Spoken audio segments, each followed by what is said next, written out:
Hello and welcome to a special Saturday edition of the Haskincast podcast.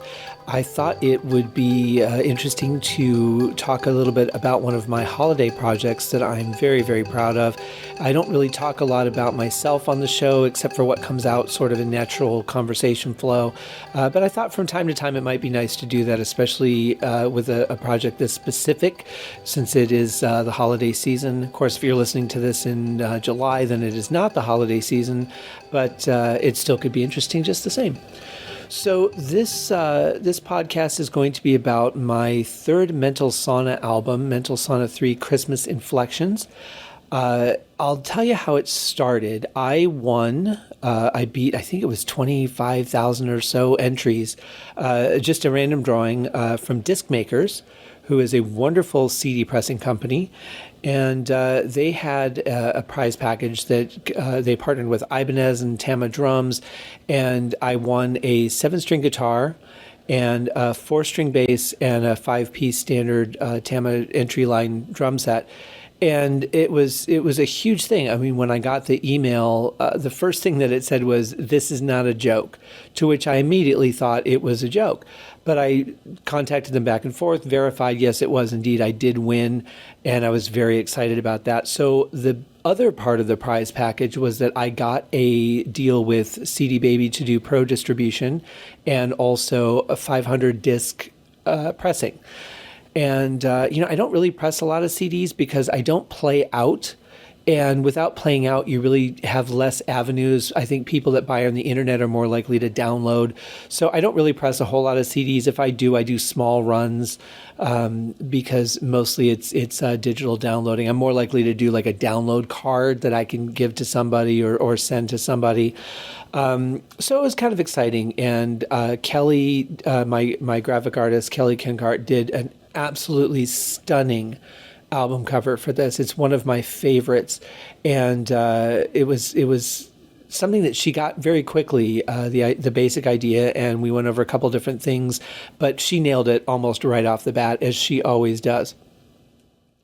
So I was very excited to win the package, and I thought, okay, well, when I first won, I thought, well, what am I going to do for an album? And I remember I was talking to Dean Ogden about it, and he said I should do a Christmas album. And I had never done one. I mean, I have a Christmas song that I wrote years ago that still isn't quite ready for release because I'm doing some updates and changes, and I can't sing very well anymore. So I need to find a good singer for it, or really find a way to get my voice up to par to do the song, because it's a little above my range these days. But he suggested a Christmas album, and I thought, well, yeah, that might be fun. So I grabbed a list of all the current public domain Christmas songs and just kind of went through them and picked out, yeah, I think, I really like this one. I think this would be nice in a Mental Sauna fashion. And once I had decided on the Mental Sauna theme as the driving force of what I was going to do, then everything started to take shape, and I contacted Kelly, and she got started on the artwork, and I got started on the music. I wanted to do something that had a really warm feeling to it for the holidays. And, when you're working with a lot of digital sounds, it gets really cold. It can sound very dry and digital. So I really worked extra hard on warming this sound up to make it just kind of that nice, you're sitting at the Christmas table and everything's lit by candles and Christmas lights. And, there's really nothing bright. It's just warm and cozy. And so that's the sound that I had worked towards to get the album done. And I want to say I started production in June or July of 2015. So it was shortly after I moved here to Vegas that I had won the contest, and just started knocking one song after another off of the list, and really didn't move on to the next song until I thought the first one, or the one I was working on, was right and had that right feel. There were very few changes that I made after I had moved on from a song. Interestingly, though, as the challenges with Mental Sauna music, or really when you're doing anything that's designed for relaxation, is that if you're doing it right, if the music is giving you that ability to sort of nod off or fall into like a deep trance state for meditation or something like that, it becomes very difficult to write. because as you listen back to a passage to make sure that you played it in a way that you're happy with, or that the sound's coming together, it starts to really make you tired, or put you in a sort of zone where you're really not hearing things, and you might have to go back and listen to it 2 or 3 times. I remember when I was writing Silent Night, I went back and added a part, and I think I had to listen to it, I want to say 6 times, because I kept just either zoning out or falling asleep listening to it. So I thought, well, that's great. The music is doing its job, but it's the biggest challenge of writing this stuff. And then, of course, once you're done writing it, then you have to mix it. And after you're done mixing it, then you have to master it. So you really get to spend a lot of times with these songs, a lot of time with the songs, which is great. But when it's something that is really designed to relax you, it's very, very hard to focus, and especially through all those different phases of the music. Usually what happens is my sleep schedule gets completely messed up for about 2 months before I start to feel a little bit normal again, because you just take these impromptu involuntary naps, which like I said, it justifies that the music is doing what you want it to do, but at the same time it's presenting a big challenge to completing it. So got the album finished and started mixing it, I want to say sometime in mid to late August, and spent about a month mixing it, and sent it to Randy, who was one of my first guests on the podcast, and he's got the ears that I trust to tell me honestly but gently if something is really off or needs work. And he sent back his notes. It was a couple of days later, and I remember kind of sitting on pins and needles through that time going, oh God, how bad is it? What is it he's not wanting to tell me? But he was just giving it a very, very thorough listen, which I greatly appreciated. And when he came back to me, he said it was probably the best sounding album I had come up with up to that point. So I was really excited, kind of firing on all cylinders, it felt, and started forward towards the release, and put the package together, coupled it with the artwork, and then did all the promotion and everything. And I think it came out sometime mid-October is when I released it. And, then it got on Amazon and iTunes and all that stuff. And I've gotten some really nice feedback on it. People seem to really enjoy it, which obviously that's the biggest thing for me, is that the things that I create are enjoyed by people, that it touches them in one way or another. And I hope it's one of those albums that they just kind of want to bring out every year and put on while they're decorating, or while they're having Christmas dinner or Christmas Eve dinner, whatever the case, and just kind of fill their room with that sort of, warm holiday embrace, which is really what I was going for. So I'm really pleased with this album. It's one of my favorites. It's one that really kind of sticks with me. I don't listen to my music a whole lot after it's done. Maybe once or twice a year, or every year or two, I'll pull out an album I've done and listen to it.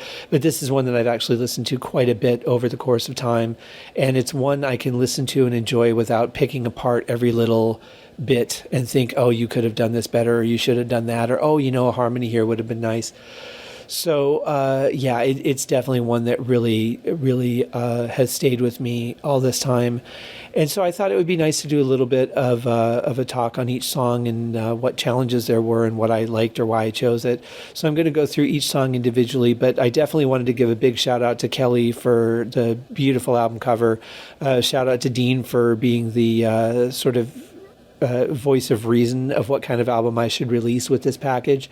And also to Eva Bukovinsky, who played the duduk on Silent Night, which I'll get to when I get to that song, and to Randy for his set of ears, and letting me know and reassuring me that I had done a decent job with the production side of it, from a composition side, from a production side, everything. I don't think that there's anything I would change going back and doing this again. I'm very, very happy with everything, which is very rare for me. So it was a great album to do, and I had a lot of fun with it, and I hope that it's something people will enjoy. And as I speak about each song, I'm going to play it in the background during that talk, so you can kind of get the feel for what I'm talking about and hear it a little bit. So the album is available, of course, all over the place. You can stream it on Spotify. You can get it on Amazon, iTunes, Google Play, tons of other various places, CD Baby itself. And then all the links are also on my website at www.scotthaskin.com. And let's get into the first song. So I'm sitting here. It's a freezing cold night here in Las Vegas, and for my friends on the East Coast or in Canada or some other places around the world, they would be laughing at how cold I am. Who would probably be here running around in t-shirt and shorts, having a good time. But when you're acclimated to 118 degrees, 80 degrees starts feeling pretty cool. And I think about like growing up in Michigan and what the winters were like and seeing the snow pile up. And it just isn't the same living in this part of the country. The Christmas feels a little bit different. And when I started working on this album, it was, I think, 115 degrees the day I started working on the first song. So to kind of get in the Christmas spirit, I got on Netflix. I pulled every Christmas movie that they had and just started watching them to kind of get in that spirit a little bit as much as possible. And I darkened the windows and I put on the Christmas lights and a scented candle and just really tried to create that mood so that I could write it properly. And it's similar to what I do with the Haunted Holidays albums, except I'm not playing nice little Hallmark type Christmas movies. I'm, playing horrible, murderous things. So the first song that I have on the album is Deck the Halls. And, all these are songs that were favorites throughout the years and songs that, when I was a kid, we would sing Christmas carols before we opened up our presents on Christmas Eve at my grandparents' house. And then Christmas Day, we would spend our morning at my house opening presents, and then we would go to my dad's parents' house and spend Christmas afternoon and into the evening with them. And the thing is, like now, because I'm older and I have a lot of memories, but the years just kind of blend one into another. I remember a lot of things, but I don't remember what came from what year. And I don't know if you guys feel the same thing, but it for me, it's kind of weird because I remember certain presents or I remember certain dinners or events that happened or songs that we listened to or songs we sang carols to where we were sitting, things like that. But I don't know necessarily which events happened the same year or same day as other events. So it just gets to be a bit of a blur. But Deck the Halls is one that I remember we did sing before we would open the presents. So we would have dinner and then we would kind of rest for a while and then we would go upstairs and we would sing carols and then we would come down and open presents and then we would go out in the freezing cold and just hope that we made it home without sliding anywhere because the roads would be pretty packed with snow late Christmas Eve. So Deck the Halls was just one of those songs that really brings back a lot of those childhood memories. And I think that the trouble I had with this one was that I have a very specific formula now for Mental Sauna music, and anything that has a hard striking sound like a piano or percussion or anything like that, I tend to sort of smooth out that strike so that you hear the sound but you don't have that strike as much, so that when you hear it, it doesn't take you out of the song. If you're relaxing, if you're being lulled into sleep, you can still feel and hear the sound of that instrument without having it be a hard hit that kind of wakes you up or takes you out of that zone. And I remember with Deck the Halls, for some reason, there was something about that song where it was really difficult for me to find that smoothing point. And I had to go a little further than I had on some of the other songs to really give it that feel without that hard hit. And I never figured out why it was so different for that song, because it's not a heavy riff. It's not anything that, you're striking any harder than anything else. But for some reason, there was just something about the way the sound came through. So that was the big challenge. And of course, with each of these songs, they're not to the traditional arrangement. They have the parts or some of the parts, but being Mental Sauna, I had to kind of adapt everything to fit the Mental Sauna feel and the length of the song, the arrangement of the song, everything, so that it kind of worked for that meditative state or to lull you into sleep without. You want it to have the feel and you want it to be recognizable, but you don't want it to be too interesting so that it draws too much of your attention and keeps your focus on that. You want it to just be something that kind of floats around you and makes you kind of float with it. So fortunately, I was able to get Deck the Halls to that point and was able to keep it included on the album.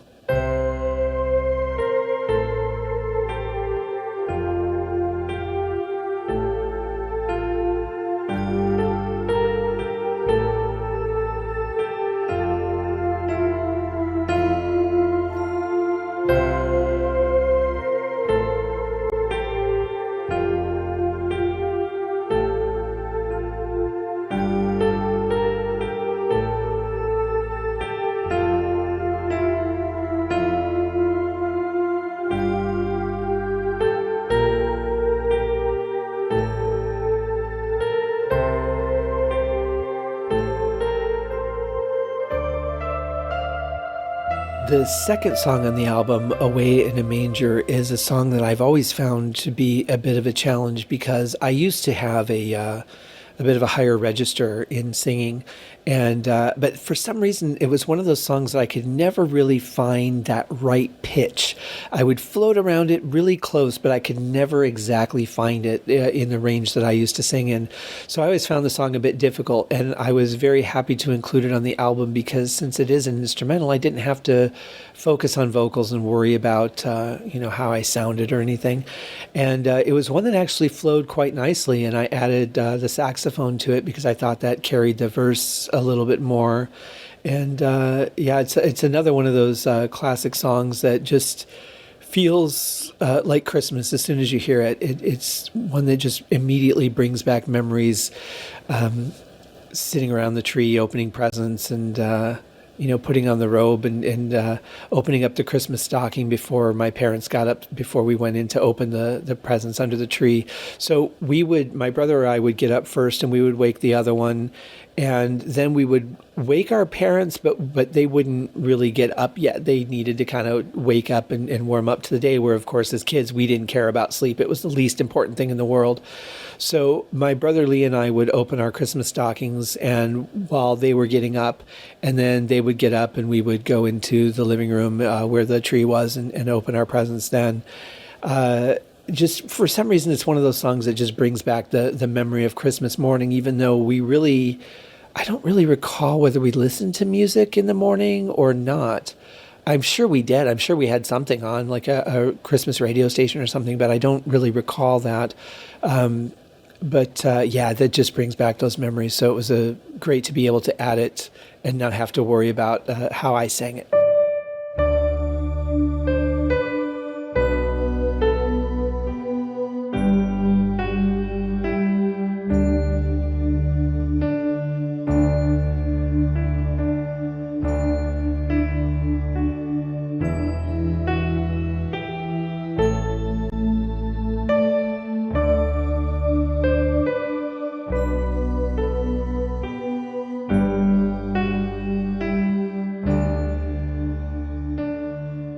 The third song on the album, Jingle Bells, was a song that I actually didn't really care for that much.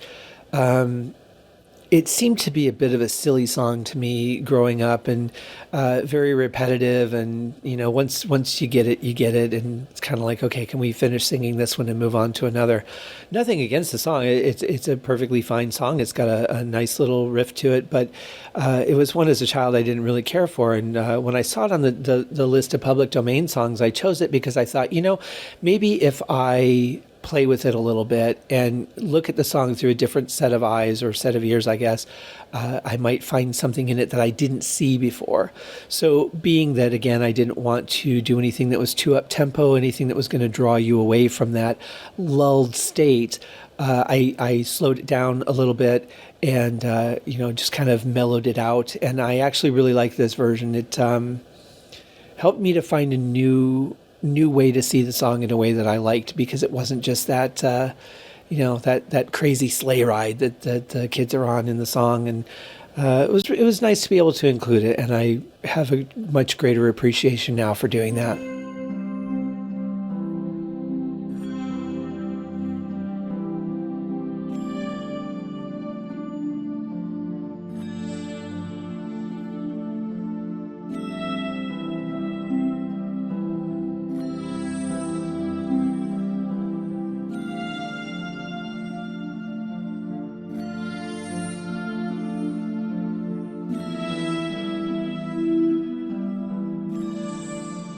And that brings us to the fourth song on the album, "O Come All Ye Faithful." This song, this is one for some reason that reminds me of church. And I don't know whether I've ever sang it in church or not. I haven't been to church in many, many years, but when I was a kid, we used to go quite regularly. And I'm not sure if I actually did sing it there or not, but for some reason it does remind me of church, and it has that wonderful angelic sound to it. And this was a lot of fun to work on, just really getting the right feel for it, because it's such a beautiful and I hate to use the word epic because that sounds like it's huge, like a film score. It's really not. Angelic, I guess, would really be the best way to describe it. And it was really nice. It worked beautifully for Mental Sauna. Just had that sort of just smooth sound to it. And this was probably one of the easiest ones for me to do. And it was great to be able to put it on the album.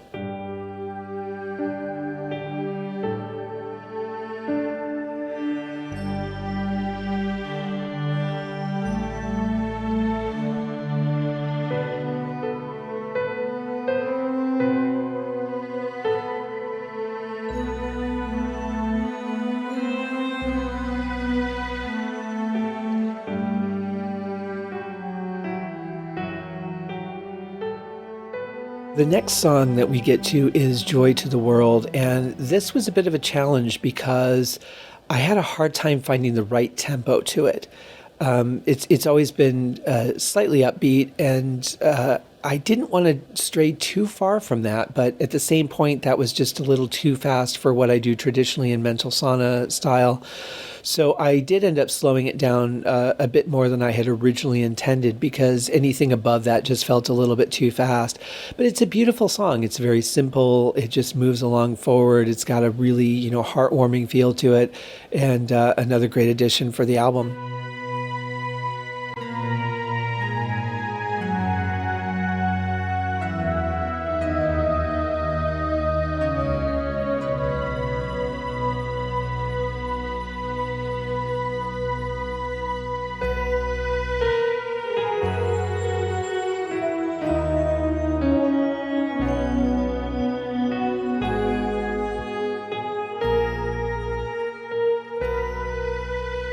Song 6 brings us to O Little Town of Bethlehem.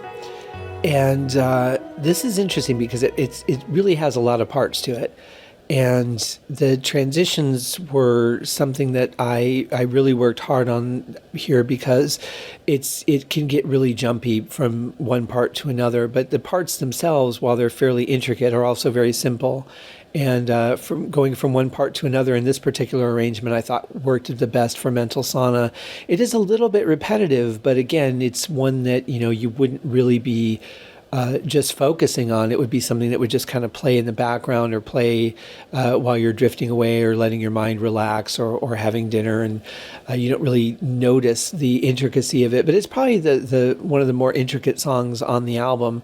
But it was one that I really had a nice time with. In fact, probably one of my favorites to work on.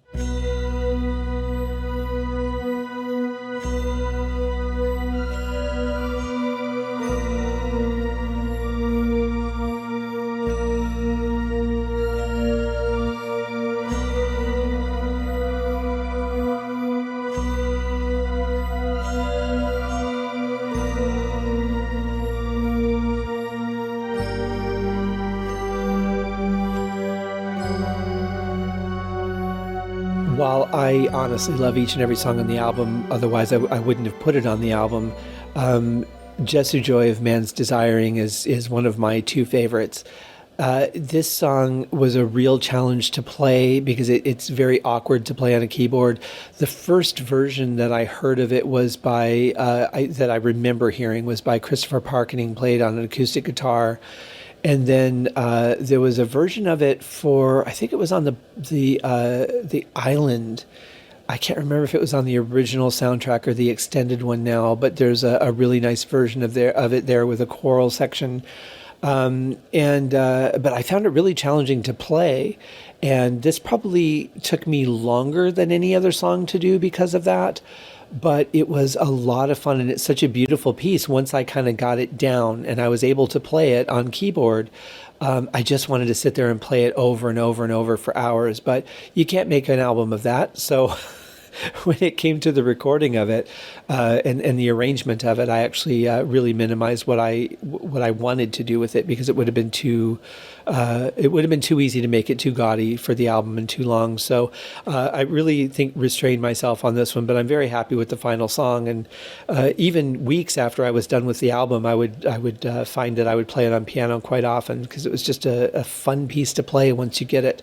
So I hope that you enjoy it as much as I do. This one's while they're all close to my heart, this one's a little bit more towards the center.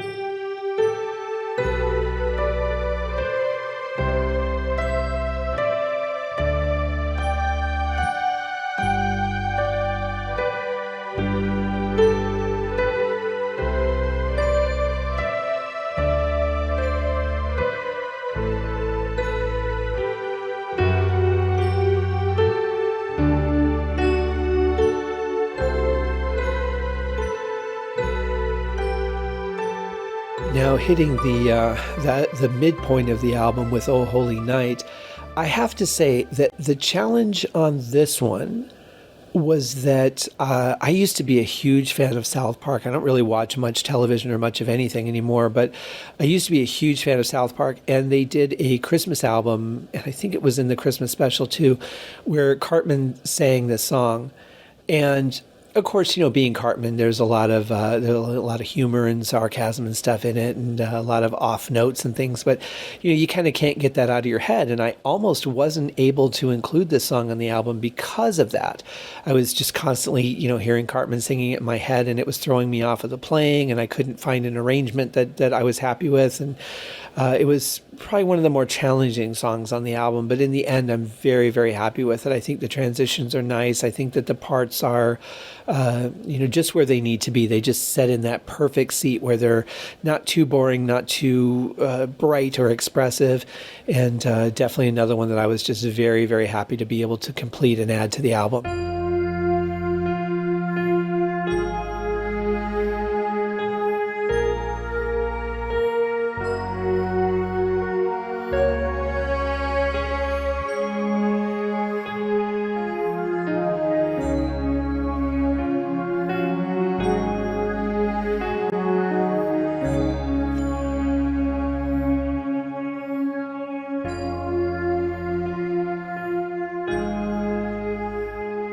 Song 9, God Rest Ye Merry Gentlemen, I actually almost didn't include on the album. This was a really difficult song to warm up and get that same feeling that I had with the other songs. The sounds I think that I had originally chosen seemed a little bit darker and edgier than I wanted, so I had to work a little bit harder to find some better sounds than the ones that I thought would work. And then to warm it up, I actually did a little bit more with this song than some of the other ones to just warm up the sound, and working with some tape simulators and tube compressors and things like that to really kind of find that candle glow feeling. I think that's the term I really mean, is it to feel like the song has the warmth of a candle glow. And I was really grateful, because this was kind of a last minute, let me give it one more shot kind of thing, because I really wanted it on the album. And I thought it sat really well between Oh Holy Night and The First Noel. And I really didn't want to lose it from that positioning. But, if it was too dark for the album, if it didn't carry that same warmth and feel as the rest of the songs, then it just wasn't going to work. So I'm really glad that I didn't give up on it. I'm really glad that I gave it one more shot and was able to find something that really worked and include it.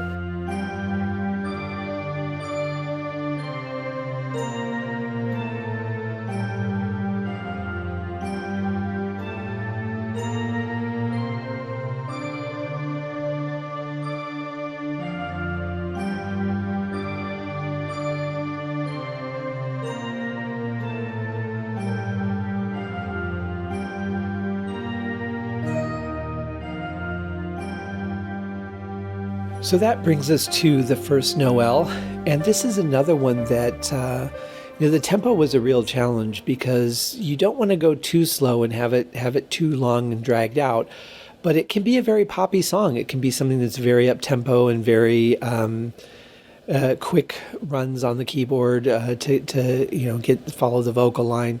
So I picked a sort of just below mid-range tempo, and I think it's right about where it needs to be. I don't really think I would change it. I tried even, one or two beats per second up and down, and neither one of them just sounded right. So I ended up with the song as it is. And it does have an intricate part to it. There's a lot of playing going on. But at those tempos, it becomes non-distracting and really just kind of flows a little bit more than anything else. And again, this is one that I had to really roll off some of the attack and kind of give it a little bit more warmth. So another challenging song, but once again, another one that I'm very happy with. It's a beautiful song, and I was very grateful that I didn't have to cut it.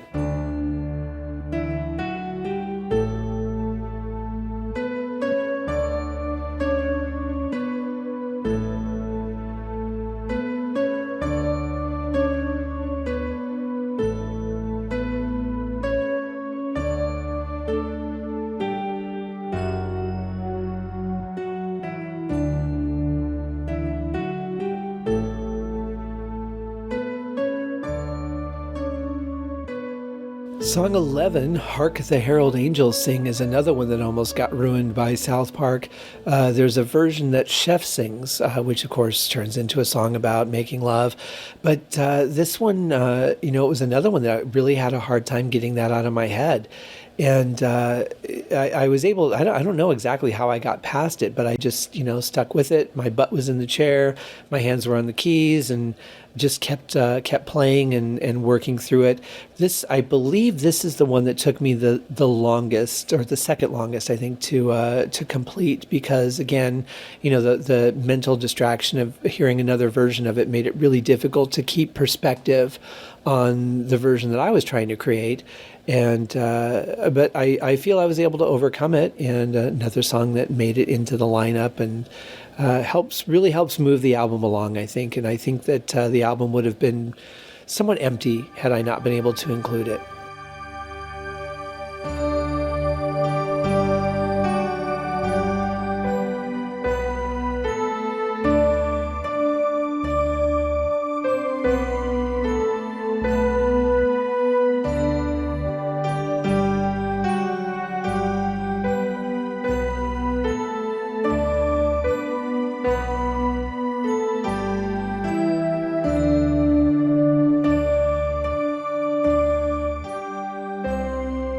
It Came Upon a Midnight Clear is another one of my favorites, and this was probably the easiest to convert for Mental Sauna. This one, it really just lends itself to a sort of long, gentle passage with simple transitions, and it just has such a beautiful lyric to it, and a beautiful flow on the piano, and it's one that I definitely treasure. This is another one that kind of reminds me of Christmas Eve for some reason. There was one particular year where we were waiting for my dad to get home from work, and then we were all ready, and I used to sit on the floor in my bedroom, and I had red Christmas lights. I remember that. And this one particular year, when I was doing martial arts, I just spent the whole night stretching.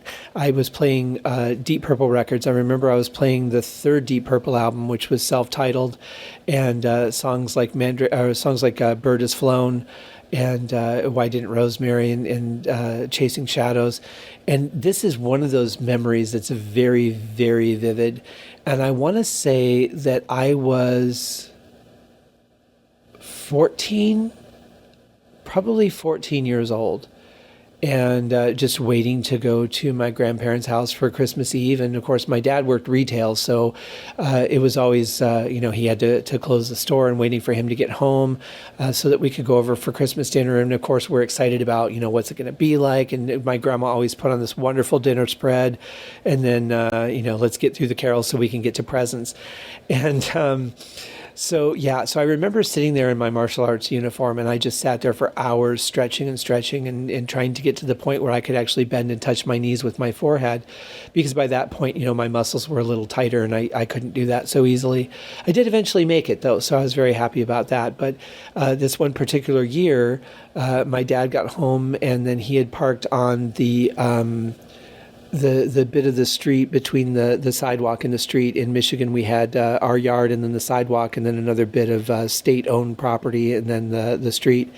And I think he had parked there because we were going to take the other car to my grandparents, and that car ended up getting stuck in the snow. So he had to put some cardboard or wood or something under the tires. But I remember just sitting in the back seat and being worried that we weren't able to actually get anywhere because the other car got stuck in the snow on the embankment. And but eventually he got us out, and we were able to get there. And yeah, that was definitely one of those interesting ones. But that's kind of the feel that I wanted to capture, was sitting in my room with the red Christmas lights and just that warmth and just pleasant music that made me feel good, and doing something that made me feel good, and just waiting for a wonderful night to unfold.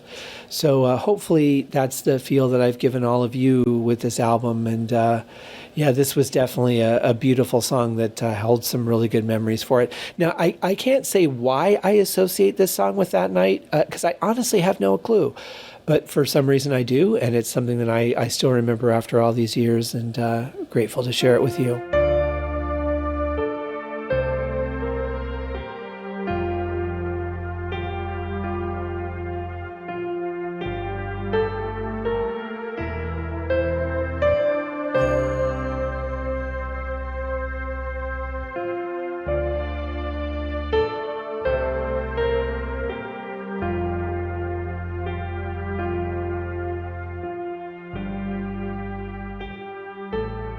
We Three Kings is another one of those just beautiful, beautiful songs. And for some reason, when I hear the song in my head, I hear it with the nice lyrics, but I also hear like a third voice in it, which is very deep, almost like Caiaphas from the Jesus Christ Superstar movie soundtrack.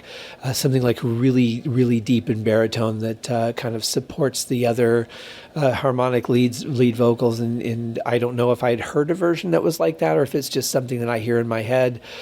But this was another really easy song to do, one of the easier ones to convert to the Mental Sauna feel. Very simple, very gentle, moves forward very nicely.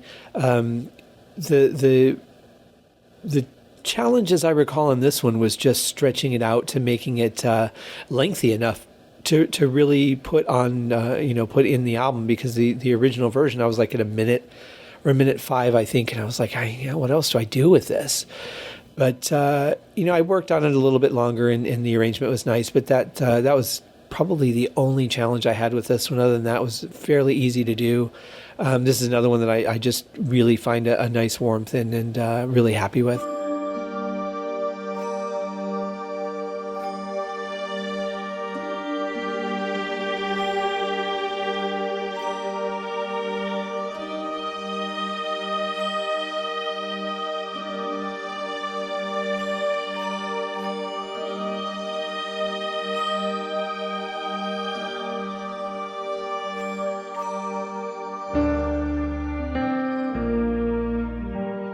The last song to make it to the album, Silent Night, this one was a lot of fun. It's always been one of my favorites. I for 1 year for Christmas, I got a zither.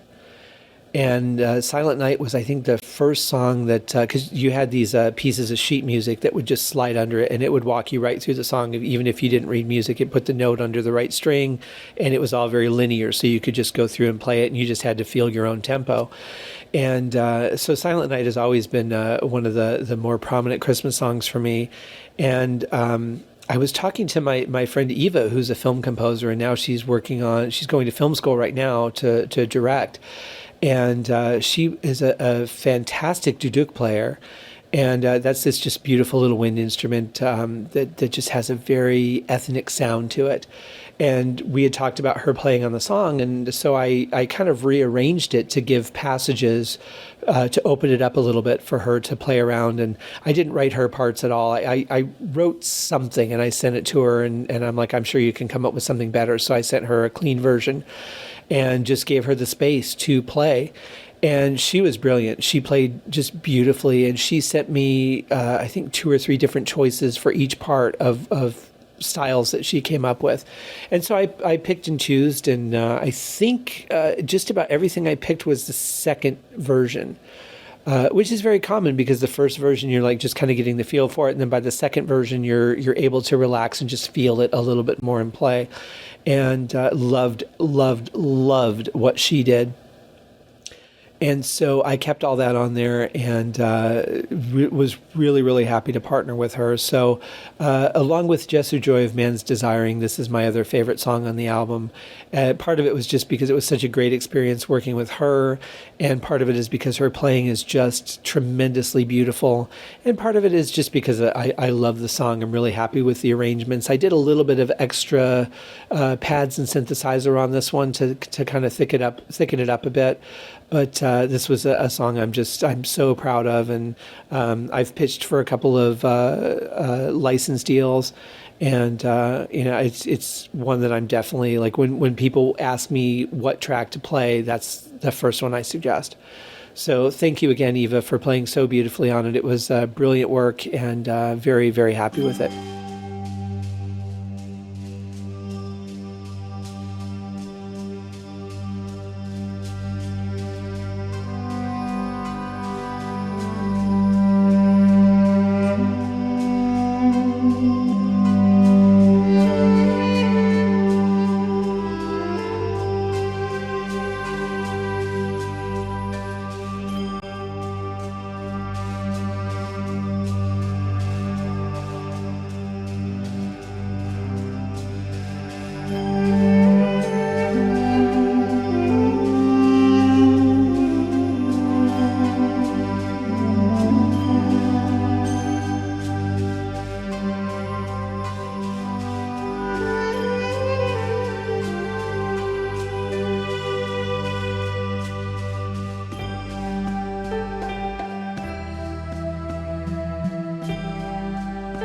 So before I wrap up, there's a couple other things I want to talk about.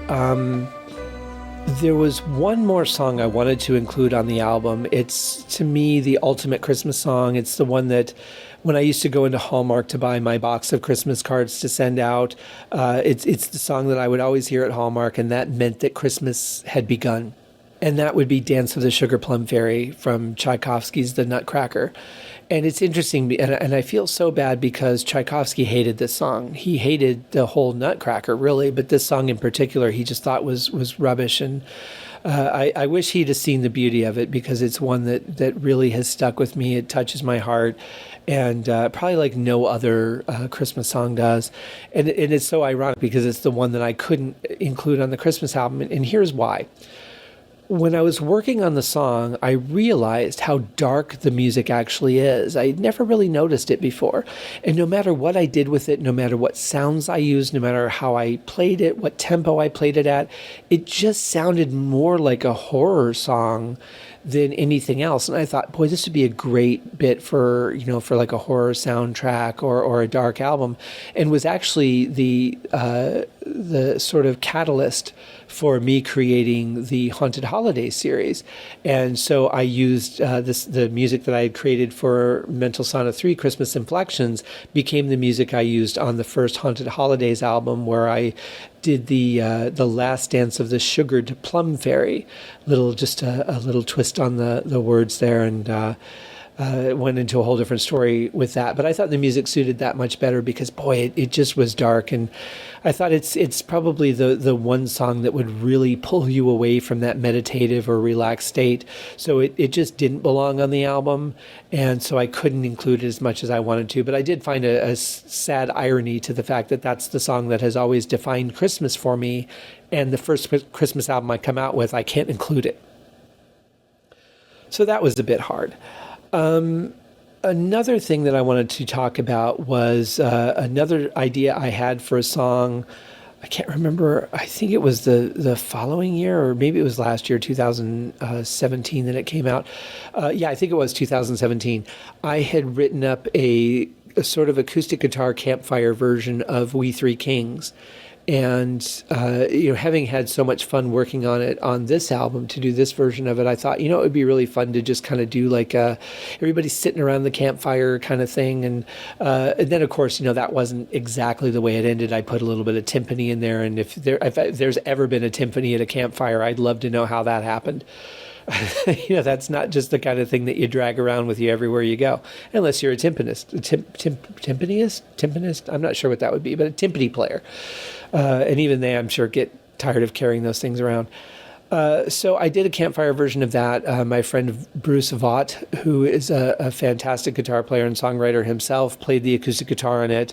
And then my friend Taryn Emmert added the vocals to it, did an absolutely beautiful job. She went into a studio and cut it in about an hour and sent me several different vocal choices. And so I had to pick and choose between those, but was very, very happy with her performances, really gave me exactly what I wanted. And she had the perfect voice for that sort of just gypsy campfire kind of feel that I was going for.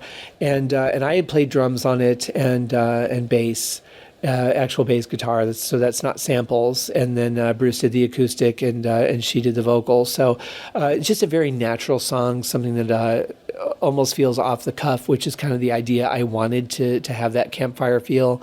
So it's just a bunch of friends getting together playing a song, and you can almost feel the heat of the campfire while you're listening to it, which I just love.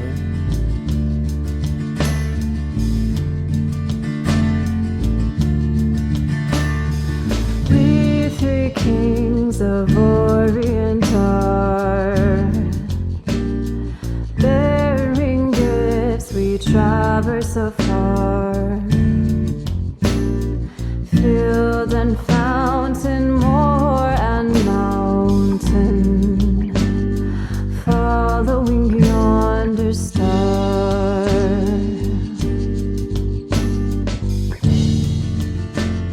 So that was the other song that I had released, and the song that I wrote, A Christmas Wish, I will release one day.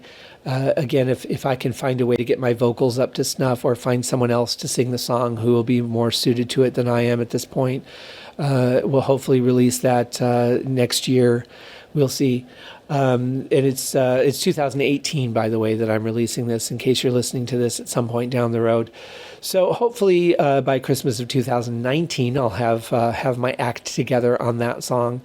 And, so I hope that you guys have enjoyed hearing a little bit more about the album and hearing a little bit of the story and the story of each of the songs. I'm sure there's probably more memories associated with it I'm just not thinking of right now. But my cup of cocoa is empty, and I've been through all the songs, and it's time to call this one a night. But I hope you guys have enjoyed this. I wish you all a safe and wonderful holiday wherever you're at. It's a great time to spend with family or friends, or doing something that's just kind of special for you. And I'm not typically a nostalgic person, but for some reason this time of year I do tend to get a little bit nostalgic and think about the years gone by, and smile at a lot of the memories that I've had, because Christmas was always a very special thing in my family. And even as we got older and kind of went our separate ways, there's plenty of years where I've spent Christmas alone home, working in the studio, because it's a great day for me to work. Everybody's busy with their family dinners or friends or whatever. And a couple years I spent going to a party with some friends here in Vegas that have been kind enough to invite me. Last year I went down to Arizona and spent that with my brothers. My dad came down. So it's not so much about what you do, it's that you enjoy whatever it is that you do, and that it's maybe is memorable, maybe it has a special significance, whatever you did that day. I'm planning on going to a party for a bit this year, and then coming home and working in the studio on a project I've got planned. But you never know. I say that every year that I go. I'm just going to stop by, is what I say, and then I end up being the last one to leave. Except for the people that own the house. So we'll see what happens. But that is the plan for this year. So we'll see how that goes. But for you, whatever you're doing, send me a note. I'd love to hear about it. And hope that you all have a very Merry Christmas or Happy Holiday, or whatever way you want to say it. And let's just talk about that for a second. It's in this world of everybody just being so offended by everything now. I mean, if the pillow isn't perfect, that people complain about that, and then they got to be all over Facebook or all over Twitter talking about how horrible their night was because their pillow wasn't fluffed properly. Let's just get this out in the open. Just appreciate the fact that somebody's wishing you well. It doesn't matter if they're talking about Jesus. It doesn't matter if they're talking about Happy Holidays or Merry Christmas or whatever it is. Just enjoy the fact that somebody cared enough to wish you well, and let's enjoy it. So that being said, have a happy holiday, have a Merry Christmas, have a happy Hanukkah, whatever it is you're celebrating, whatever it is that you believe, whatever it is you feel, just take some time out and enjoy. Here in America, just about everything is closed on Christmas except for Vegas because we don't stop. A lot of the stores will be closed, but a lot, of course, the casinos and the bars and all that are going to be running 24/7. So wherever you are, stay safe. People get a little crazy on the road, but be safe, enjoy, and thank you very much for listening. I hope that you enjoy the album. Again, it's on Spotify, iTunes, Google Play, CD Baby. You can get the links through my website or go to any of those sites directly. As always, and as a holiday gift to me, I would ask you, please give it a star rating. Leave feedback if you like. If you don't like it, that's fine. Give it an honest rating. I don't really like being pandered to. If it's not a 5-star album, don't put 5 stars. If it's 3 stars, put 3. If it's 1, put 1. But give it a rating. And that could be on iTunes, that could be on Amazon. Those are really the 2 biggest for ratings. So thank you very much for listening. Have a wonderful holiday, and we'll be back Wednesday with our regularly scheduled episode of the Haskincast podcast.